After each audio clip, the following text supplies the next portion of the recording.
Non performing asset जो 90 दिन से ज्यादा ओवरड्यू या आउट ऑफ ऑर्डर है। आउट ऑफ ऑर्डर कब कहते हैं, तो ये सिर्फ सीसीओडी के केस में होता है।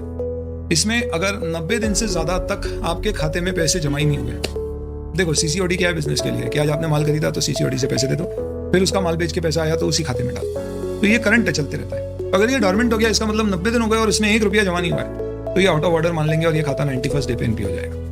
हमने बोला सर ऐसा है तो 1 आध रुपया जमा कर देंगे, तो इसमें कंडीशन ये होती है कि जितना ब्याज डेबिट हुआ है खाते में उतना पैसा जमा होना चाहिए। अगर उतना पैसा जमा नहीं हुआ और 90 दिन से ऊपर हो गया, यानी 90 दिन पहले जो ब्याज डेबिट हुआ था उतना पैसा टोटल जमा नहीं हुआ है अगर अगले 90 दिनों में, तो खाता 91st डे पे एनपीए हो जाएगा। तीसरा केस होता है अगर ड्राइंग पावर से ऊपर है। तो नॉर्मली क्या होता है, जब लोन सैंक्शन किया जाता है तो एक सैंक्शन लिमिट होती है कि भाई आपको 50 लाख का लोन दिया। ये कैसे निकालते हैं, तो पूछते हैं भाई आपका एवरेज स्टॉक कितना रहता है, तो आपने बोला लेट्स से 1 करोड़।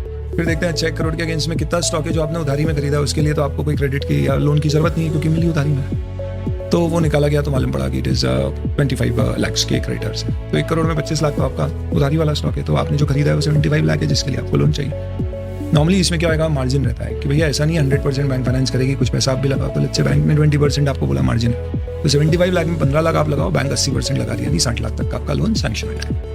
60 लाख का लोन सैंक्शन हुआ है, पर ये कंडीशन 60 लाख की कब थी, जब आपका 1 करोड़ का स्टॉक था, 25 लाख के क्रेडिटर थे। अब सपोज किसी महीने में आपका स्टॉक 1 करोड़ से 50 लाख हो गया, सीजनल बिजनेस है, तो बैंक थोड़ी ना 60 लाख का जो आपका लोन सैंक्शन किया था उतना पैसा विड्रॉ करने देगी क्योंकि उतना आपका स्टॉक ही नहीं है। तो फिर बैंक क्या करती है, इसलिए हर महीने आपको बोलती है स्टॉक स्टेटमेंट दो, और उस स्टॉक स्टेटमेंट के आधार पे ये बताती है कि अगले महीने आप कितने पैसे with in the sanction limit maximum draw कर पाओगे। यानी डैड ने फिक्स कर दिया कि भैया देख तेरे खर्चे मैक्सिमम कोचिंग के महीने के 15,000 हो सकते हैं, तेरे जो खर्चे हैं उसके लिए पैसे निकाल लेना, इससे कम हुए तो ठीक है पर ज्यादा हुए तो मैं नहीं देने वाला।